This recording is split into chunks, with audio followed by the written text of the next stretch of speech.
You see, Johnny Manziel was throwing shade at his dad on Instagram because he's got the. I love it. Apparently, last week, Johnny Manziel's dad did an interview with somebody, and he called his son. He talked to Adam Schefter, I guess, in ESPN, and he goes, "My son's a druggie."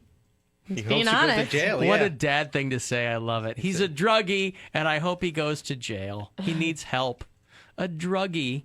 That's a dad that wants his son to get his shrimp together and let him coast off his money for a while. His dad was probably very instrumental in helping Johnny get into a good college in the NFL. And now he's like, hey, could you get back on the horse and play football so you can make a bunch of money and I can retire? In Texas, so you're not just where going through your trust fund? where football is a religion. Yeah. Oh, yeah, his family's rich, right? Yeah. Families of Oh, oil- that's why his dad's pissed, because oil they're people. rich and they're making him look bad. Oh, I see. So this is just like Jeb Bush's daughter. When she was like a cokehead years ago or something, they were all embarrassed about that. Yeah, oh, I Or see. Jeb Bush's brother. People like that. Yeah. People like that need an heir. They have all this oil and all this money. They need someone to, even if they're not gonna like work for the company, they still need someone to pass on the millions to and carry the legacy. Yeah, but doesn't of- Johnny Manziel have any siblings? Why are they hanging all their hopes on him? It doesn't matter. One bad egg could ruin the whole thing. No, but you just need one son. I mean, if you're an oil family and you got some dip shrimp son who's playing pro football. Yeah, he's got a few brothers. He's got Robbie Tennis, Cody Foosball, and and Gerald Badminton. I'll tell you what, Gerald Badminton, you get within 10 feet of that kid with a shuttlecock, and he'll jump all over you. So anyway, his dad not that long ago was like, my son's a druggie, and I hope he gets help. So Johnny Manziel, and you might have seen the story that he was, because a lot of people were posting photos of him in the airport with them. They wanted photos.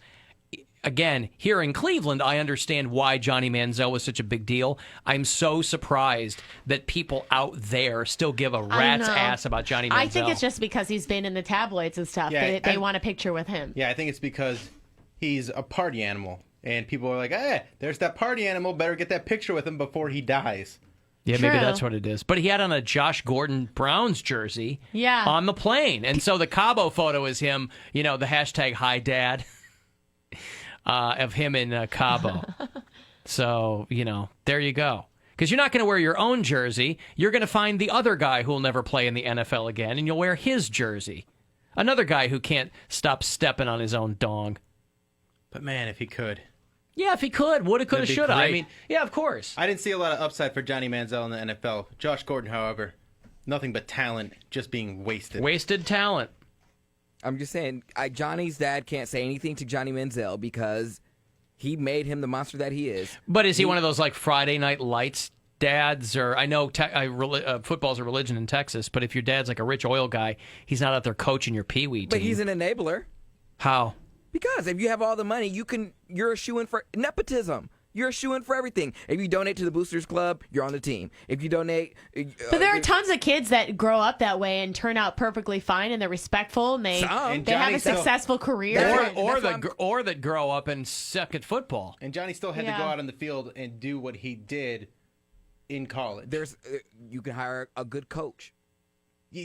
But there was talent there. And his dad saw that he had talent. He saw that his son had a lot of potential. And he's just frustrated that his kid's throwing it all away because he'd rather party. It happens more often than not. So. I mean, every son is going to have kind of a contentious relationship with his dad. I just like that he called him a druggie. at least he has a dad. My son's a druggie. You have a dad, Poundcake. You just don't want anything to do with him. You want him for money. I just like that he goes to Cabo San Lucas and is talking about his comeback. Like, you know, that's what people like to do. They go to Cabo. Before they're going to make a huge football comeback where they're going to get their life together. That's actually- When they're going to get sober, they go to Cabo. That's actually a specialty drink at the resort he's staying at. Oh. He's at Promises in Malibu, and they have a wheatgrass shot called The Cabo San Lucas. the Cabo San Lucas. Yeah. Well, the comeback is the, what's that called? The Bloody is Mary. the name of the drink. Yeah, it's the Bloody Mary comeback. So you drink that in the morning, and you're back at it. Does he? So he still has a lot of money. Is that the deal? He's always seems had a lot like of it. money. Has he? Seems like Well, it. what did he get signed for to Well, the Browns? He signed a first round contract. And which you was- get a signing you bonus, get a right? signing bonus. So I don't remember what it was. I thought it was around $2 million. Okay, Yeah. so it's not like the guy has $21 million. You But- can burn through a couple mil real fast. I don't know how much he has from his dad. Oh, I see. So he has a feather bed. He That's doesn't what I'm have to guessing. worry I'm about guessing it. he's a trust fund kid where he probably gets like a certain amount of money every month from his dad. That's what I'm saying. He needs to play his cards right because you don't want to be. One thing you do not want to ruin is the will. You don't want to be written out of the will. If you have rich A wheel. Oh, I thought you said the wheel. The No, will. You said wheel. The I will. thought you said wheel too. Like, is that another term I got to learn? No, it was just The wheel. my succulent lips just smack a lot, and I pronounce. You don't have succulent lips, Pound Cake. So you say, but Yeah, anyway, that was my voice. Did you recognize it? You don't have succulent lips. Okay, boss. But I'm just saying the will. The will you don't want to be written out of. Your lips are so succulent they can't form words properly. Maybe he doesn't know what succulent means. Yeah, they look like those plants that don't need water. No. Go ahead, Pound Cake. That- Continue.